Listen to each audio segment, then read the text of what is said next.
Hi, everyone. Thanks so much for joining us this evening. I'd intended to do a fully live event to kick off my book, but I've had a family emergency, so we've had to pre record a few things. But I hope you'll stay for the whole event. We do have a lot of great giveaways, including a $50 Amazon gift card, a Spartina beach towel with the Charleston map on it, and several copies of the book.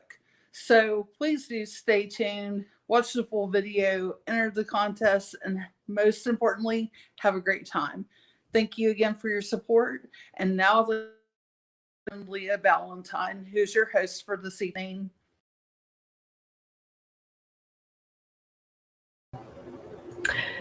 Thank you, Stephanie. Hi, everyone. My name is Leah Ballantyne. Stephanie and I have been friends for a long time, and I'm just so honored to be hosting this virtual book launch and celebrating the release of Stephanie's debut novel, The Haunting on Palm Court, an Isle of Palm suspense. And I'm so glad that you all are here. So for those of you who haven't had a chance to dive into the story yet, let me just share a really quick synopsis of Stephanie's romantic suspense novel. So after Blake Nelson catches her abusive fiance Parker with another woman, she seeks serenity at her late grandmother's beach cottage. He follows Blake to the island and attempts to kill her, but instead he dies in an accident while fleeing the police. His malevolent spirit returns to the cottage to finish what he started. The haunting intensifies when Blake reconnects with her first love, Clint. Will Blake discover how to banish Parker before it's too late? Well, while you won't get any spoilers today, you will get plenty of insight into the inspiration behind the stories and the characters. We'll also get to hear about Stephanie's own amazing author's journey, from how she got started to what's next for her writing. Plus, we have giveaways. Yes, so who doesn't love a chance to win prizes? And we also are lucky to have Burn the Treaty performing. So books, music, what else could we ask for? Thank you all so much again for joining us. And without further ado, I'm thrilled to introduce the incredible Stephanie Edwards, author of The Haunting on Palm Court. Hi again, everyone. It's my honor to share a little bit of the story with you tonight. I'll be reading from chapter 6, and this is the first time Blake experiences something really spooky in the novel. After falling into a fitful sleep, her unrest turned into a series of disturbing dreams and frightening images. In a state between nightmare and wakefulness, she woke in a cold sweat with a pounding headache. A prickly sensation tingled across her body. She turned. Parker lay behind her, smirking. Paralyzed with fear, Blake sat frozen in her bed, staring at him. His wasn't the first spirit she'd seen, not by a long shot. But seeing him, her heart rate sped up and her breathing turned shallow. His face illuminated by the light of the full moon, Parker smiled and turned and traced the outline of her face with his index finger. He leaned in to kiss her, but she jumped out of bed. He began inching toward her, but Blake flipped the mattress onto the floor. So, if you like spooky and you like beach reads, this book is totally meant to do that, just that for you. I love both of those things, and I've always loved being a little scared. So, I figured why not put the two together into one combination of a spooky beach read. I love it, Stephanie. Thank you so much for sharing that chilling excerpt with us. I love a good beach read as well. And I also love a good backyard read, which is what I've been doing lately. So if you're a fan of beach and or backyard reads, I'm pretty excited to say that our grand prize that we're giving away today includes items that are perfect for cozying up with a book wherever you are. So let's take a look. Our grand prize includes the Charleston Spartina matte beach towel, a signed paperback copy of The Haunting on Palm Court, the tote bag with The Haunting of Palm Court book cover on it, and a $50 Amazon gift card. Pretty awesome. So the question is, how can you win all of this? Well, this is how the giveaways are going to work. Each time we reveal a prize, we're going to share a keyword with you. So you might want to grab a pen or pencil or your phone to keep track of the words. And then after the show, we're going to open up our contest system, which you can find at www.stephedwardswrites.com. We'll also place a link on Stephanie's author Facebook page too, so you can find it there. And then tomorrow morning, we'll do a random drawing for 5 winners. The first randomly drawn name, who includes all 5 of the keywords in their entry, will win that grand prize that you just saw. And we also have special prizes for our other 4 winners, which we will show you throughout tonight's book launch. So you can visit stephedwardswrites.com for the full details, terms, and conditions. All right. So are you all ready? I'm going to give out the first keyword. And the first keyword is beach. All right, guys, write this down. Okay. Keyword beach. All right, I hope you got that. And now, before we jump into the Q&A with Stephanie, I am very excited to introduce Burn the Treaty. Burn the Treaty is a Nashville-based band who has performed at venues all across the country, including the famous Bluebird Cafe. Good evening, everybody. We are Burn the Treaty. Hello. So excited to be here with you tonight for the launch of Stephanie Edwards' book, The Haunting on Palm Court. You can get it on Amazon now. You can probably get it through this book launch tonight. And it is scary. It is romantic. I finished it today. And we hope to set the mood for you before you read this book with our next song, Murky Moon Sky. Here goes. 2, 3, 4.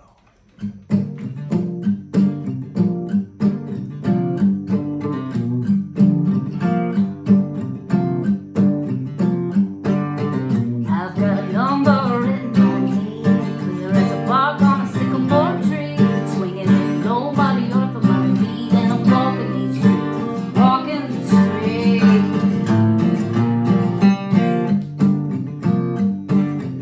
I've got a halo floating over my head, painted tilted and red red, hanging from the breeze, floating up in those strings, and I'm falling to me, calling me. Oh, I'm ready for the calling me. Oh, can't see you through all my sin.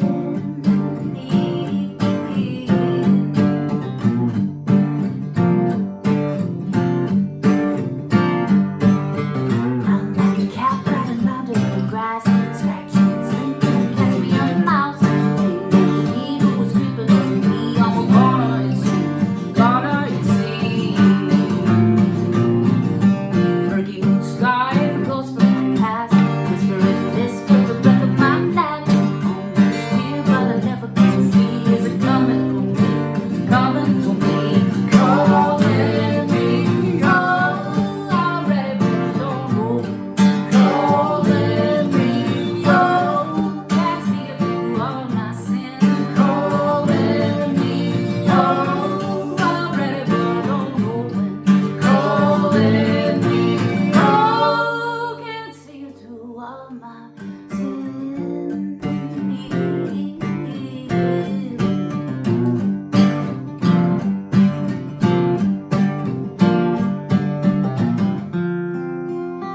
The murky moonlights trying to shine my way, but I can't make it out through the haze of the days. The murky moonlights trying to send a message to me, and I still believe, although I can't see.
so much to Burn the Treaty, and thanks again to Morgan and Scott. What an awesome performance. If you want to hear more, be sure to check out burnthetreaty.com. Thank you again. And before we jump into our discussion with Stephanie, are you all ready for the second keyword? So be sure to write this down. The second keyword is island. All right, guys, island, write that down. Another prize pack that we'll be giving away includes the tote and book. Very cool. So we've given out 2 keywords. Remember, the second one is island. All right, you guys got the word? Okay, cool. Well, now I am so thrilled to jump into our Q&A with Stephanie. And I think a great place for us to start is at the very beginning. So Stephanie, you are just an all-around creative person, but can you take us back to when you first discovered your love of writing and storytelling? Sure, I'd be glad to. When I was 13, my English teacher from my middle school asked me to start writing a newspaper column for my hometown newspaper, the Maryville Daily Times, for all of you Blount County people out there.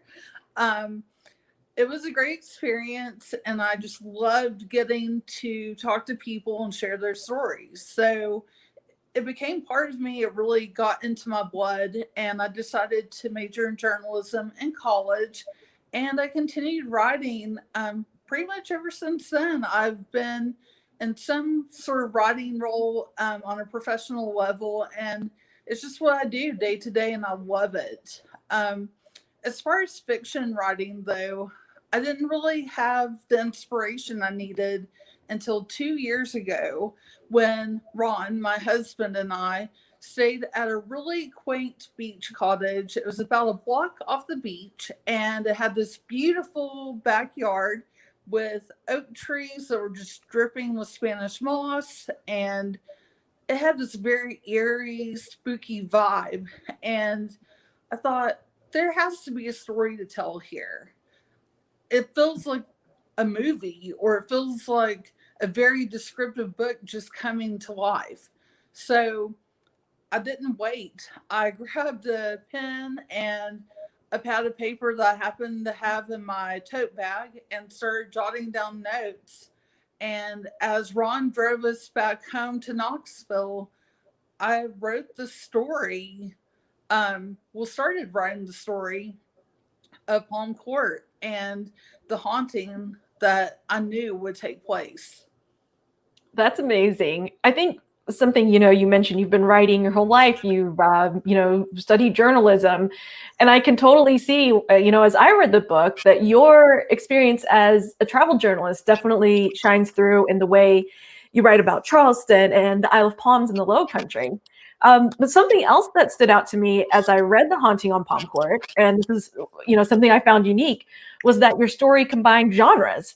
What inspired you to mix together the elements of suspense and romance and the supernatural?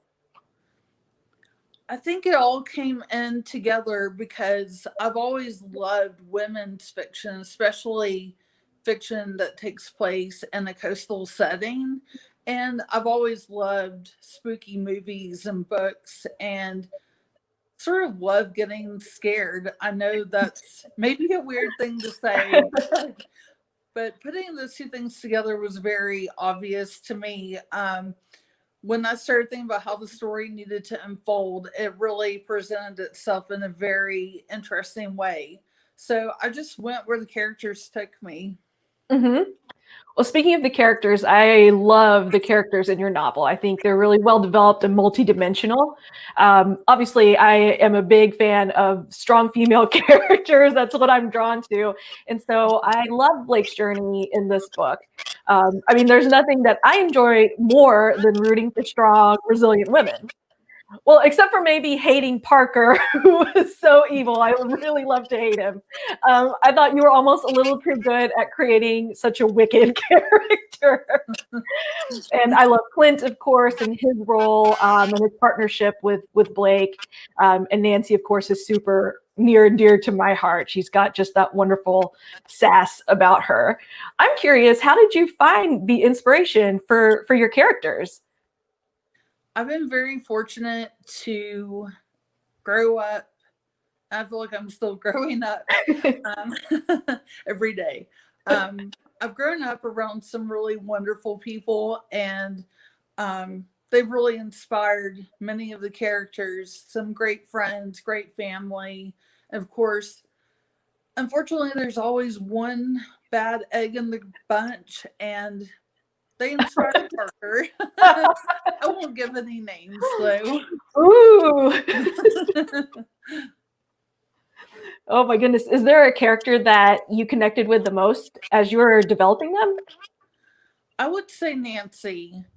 Mm-hmm. She's just such a representation of strong Southern women, and I've been very blessed and fortunate to have great women in my life like that.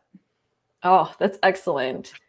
And who would you say was probably the most challenging character for you to develop? Clint was probably the most difficult character to develop for me, just because I've never walked through a man's shoes. Like, I don't know how they experience things day to day, but luckily I have some great men in my life who I'm able to talk to, my husband, my dad, my brother, and some friends who can give me their perspective and how they would react to certain things. Oh, it's so wonderful to be able to draw from your own experiences to really round out the characters that you've created for your novel. I can definitely see, elements of you and the strength of Blake. And, shout out to your husband, Ron. I can totally see the sweetness of Ron and Clint as well. So it's cool that you can draw from, the real life to create all of these amazing people that help drive this spooky and fun story along. So what I'd love to do at this time, I think this might be a great time to give out our third keyword for our prizes. So let's just do that. All right, guys, get your pen, pencil, phone out. Our third keyword is haunting. Okay, got it? So now we've given out our three keywords. And one of our cool prizes, of course, is going to be a copy of the ebook. So write it down, haunting. Ah, awesome. Well, what I'd love to do, Stephanie, is to learn more about your writing process and dive into your journey as an author. And so earlier, we talked about how you've been writing since you were a kid. And today, in addition to writing creatively, you also continue to work in corporate communications. And as someone who also comes from that corp com background, I know that the work can be quite demanding. So maybe this is a little bit of a selfish question, but I'm really curious how you're able to keep cultivating your creativity and finding the time to write and nurture your own stories. And do you ever get writer's block? And how do you stay motivated? I definitely get writer's block. What I do usually is I try to find a book that inspires whatever scene I'm trying to write that time. So if I'm trying to write something spooky, I might pick up a Stephen King novel, for example. Or if I'm trying to write something sweet and romantic, I might pick up Nicholas Sparks' newest book or even watch one of his movies. Mm-hmm. Just wherever I can find inspiration. I mean, of course, like I've said several times, many of my friends and family members inspire me in so many ways, and I just reflect on things that people have told me or I've read online, even just everywhere. Inspiration's everywhere if you look for it. Mm-hmm. Would you say, do you have maybe a single favorite author who really inspires your writing and your style that you're drawn to? Definitely. Dorothea Benton Frank, she passed away last year.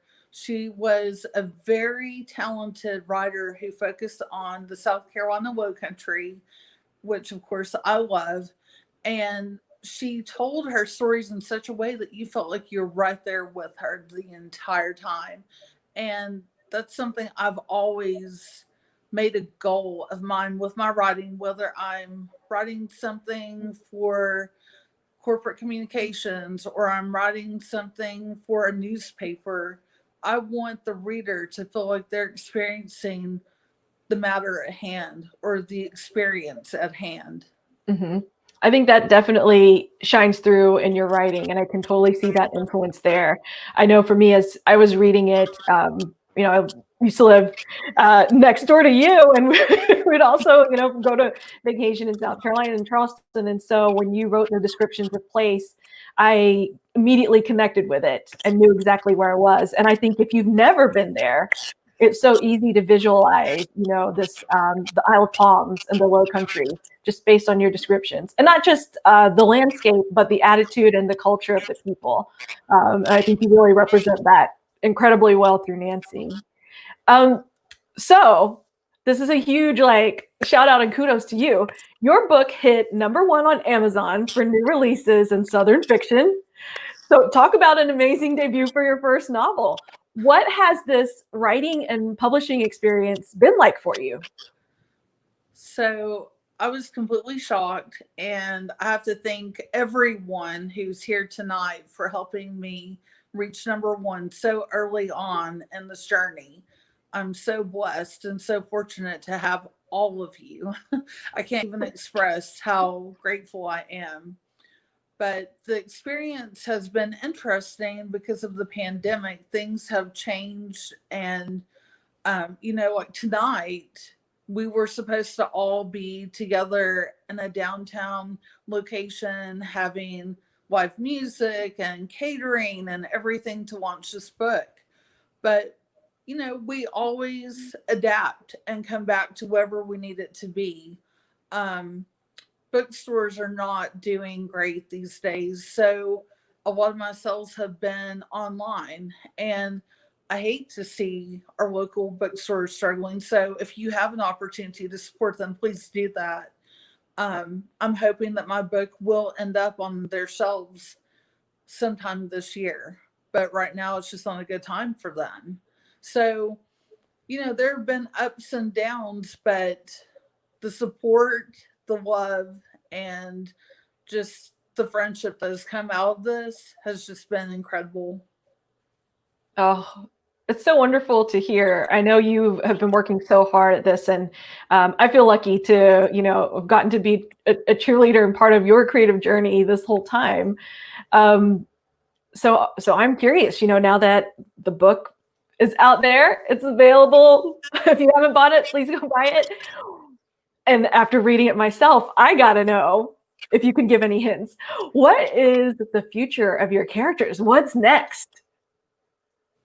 So the second book is in the works. It is from the point of view of Brittany, who is Blake's sister, and she'll take you on a slightly different journey. She has a different kind of personality. She's more free spirited, and she's the youngest in the family. Blake's the oldest. So there's a different kind of perspective and vibe, but she's still very much linked to her family. You'll still see some of the same characters who you've really come to love. Oh, I love it. Well, I know we can't wait to read more from you. So before I turn over Q&A to folks who have joined us today, I think this is a good time to give out the fourth keyword and show off another prize. All right, guys, if you're ready, write this down. The fourth keyword is cottage. Okay. And we've got another ebook as a prize to give away. Very cool. All right. At this time, we're going to open up the Q&A to all of you. If you have a question for Stephanie, just type it in the comments and we will get to it. But I figure while we're waiting for our first audience question to pop up, I do have one more question for you, Stephanie, and this is kind of a fun one. When the book gets made into a TV show or a Netflix movie special, do you have any idea of who you might want to play a certain character? Nancy would have to be Kathy Bates. I absolutely have to have her. She is amazing. I love her sass and just straightforward speaking. And she, of course, has a Southern accent. So what's not to love? Oh, That is such a perfect fit. I'll have to tell you, like when I was reading Nancy, even just right at the beginning with her, quippiness and attitude, I was like, this reminds me of Kathy Bates. I love it. That's so good. Okay, so we shall take some audience questions.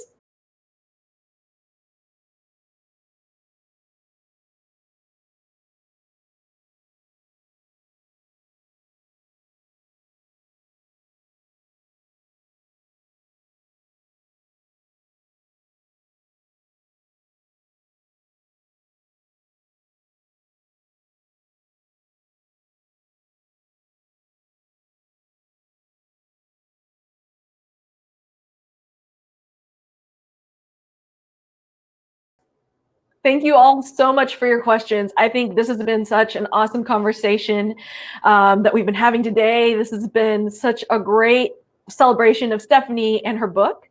And so before we wrap things up, I'm going to give out the last keyword. All right. The fifth and final keyword is ghost.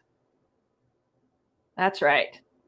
And you know what? Because I'm nice, I'll recap all of the keywords we've given out throughout the book launch. So write this down if you didn't catch it before. Our keywords are beach, island, haunting, cottage, and ghost. Alrighty. So don't forget, you can go to Stephanie's website, stephedwardswrites.com, after our broadcast and enter the contest from there, and winners will be drawn tomorrow. So good luck, everyone. And I just want to say thanks again to all the folks who've joined us here today. Thanks again for being part of this amazing celebration. And Stephanie, thank you so much for having us tonight. I know I speak for everybody when I say we're just so proud of you, and we're so excited for this book. And we really can't wait to see what's next and to read what's next. Thank you all so much. Thanks, everyone, and have a good night.